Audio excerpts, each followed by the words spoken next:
So this is something that they prepared. So it says, 1/3 of the population in the community is Hispanic. Are they being informed and are they notified? For those that have not been able to attend the meetings, and we have been properly included in this information, they feel left out, and especially since most of the information is not in Spanish and available for them. So that's one of the concerns. Also, they do have the ELAC program, which connects the teachers to the parents, and most of the administrators have not received an information that they can translate and turn over to the parents, and that's one of the concerns. Also, if they don't qualify for the program, how will they be affected?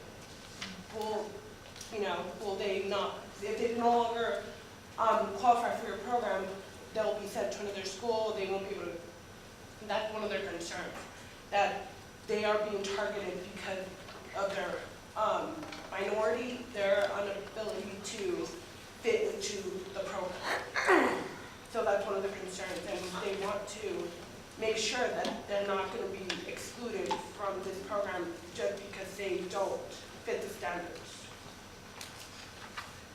Dr. Woodard, can you answer the question that she asked about translating? Yeah, the fact is even let's talk number one legally. The answer is absolutely not, and morally, absolutely not. Yeah. Okay, and I'm going to tell you that obviously I don't know, my history. I came from Pomona Unified School District, so chock full of EL programs. We have expanded them to the point where obviously we have a great plan. We're putting together an EL master plan for the first time in the history of this district, nonetheless, that we're going to get approved. We're going to implement a lot of those programs, and yes, the answer is the ELAC, DLACs, all of those things will be evident and in place. We have quite a few plans actually to include making sure that parent welcome centers are there, that our induction program is there, that as students come in, we're going to be able to address the needs immediately.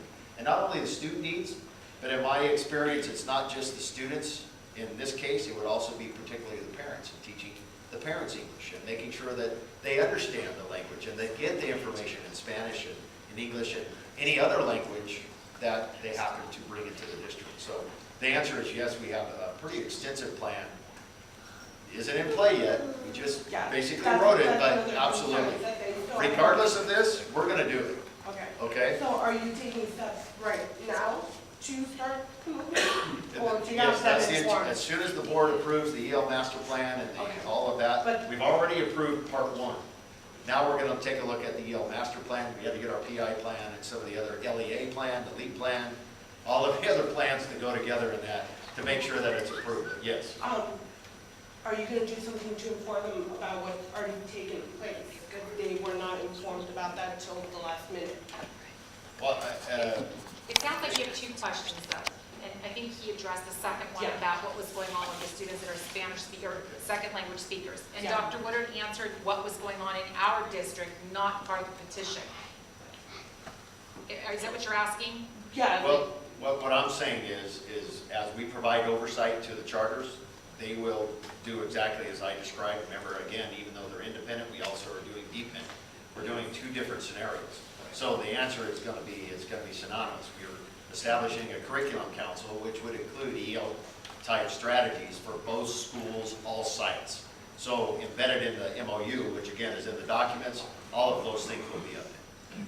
So I don't know if you want to go Did past you 3 want to minutes. ask the first question he asks about information being translated regarding any of this? Yeah, and we can translate all of those documents. That would be very helpful. Yes, absolutely. Most of them don't understand what's going on. Absolutely, I agree. But we haven't done it at this point. We have not done that at this point. That's what she's asking. Okay, what we're going to do is I'm going to go over the outline that's got the large word snack on it. But before I do that, if you guys want to come up, we'd like you to maybe keep yourselves a little occupied while we talk so that you'll get a feeling of what we're doing with the snacks. So if anybody wants to come up and grab some snacks, you're welcome to. Feel free to come up and grab something. This is the little cup is hummus and chips. So if you could think of a snack as kind of a small meal, that's a much better way to do it. I think if we know that the body's mechanics actually work better from energy burning standpoint, they work much better if we're burning energy more frequently throughout the day instead of high energy output and a stagnant time period, high energy. If you eat frequently, you kind of keep what would be called thermogenesis, or your body's metabolic activity, up with more frequent, smaller meals. Plan what you're going to eat, and you eat on a more frequent basis. Your body shows it. It actually burns energy better. Now, some of us, obviously, the bodies are just going to do what they want to do, and there's other things happening. But as a rule, when it comes to how we can impact our foods, frequent, smaller meals are the thing. Protein and fiber at every meal is strongly recommended. Strongly recommended. Now, of course, if anybody has concerns with their diet because of medical prescriptions or maladies, anything like diabetes or any other allergies that they have, obviously what we're saying to you now are general recommendations for people who can do that. So before you change anything, you check with your doctor to find out if these things are good for you. So this is just normal stuff. We're trying to implement good ideas amongst the community so that everybody gets a perspective that they may or may not have had. All of that changes when it's boiled or cooked, and it makes the fiber content lower. Not low enough that it's insignificant, though.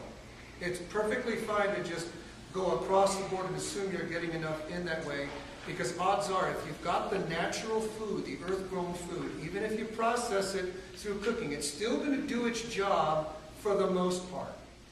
When you're low on water, your body signals the same hunger pangs. So water. Now, interestingly, your body's water reservoir is your colon. That's where it gets all of the rest of any moisture or liquid out of the food, as well as nutrients. Its final destination is there. So if your colon does not have enough water, you don't have regularity. So water is really, really, really crucial. Does anybody here not drink at least 5 or 6 glasses of water? Small little meals all the time go a long way for health.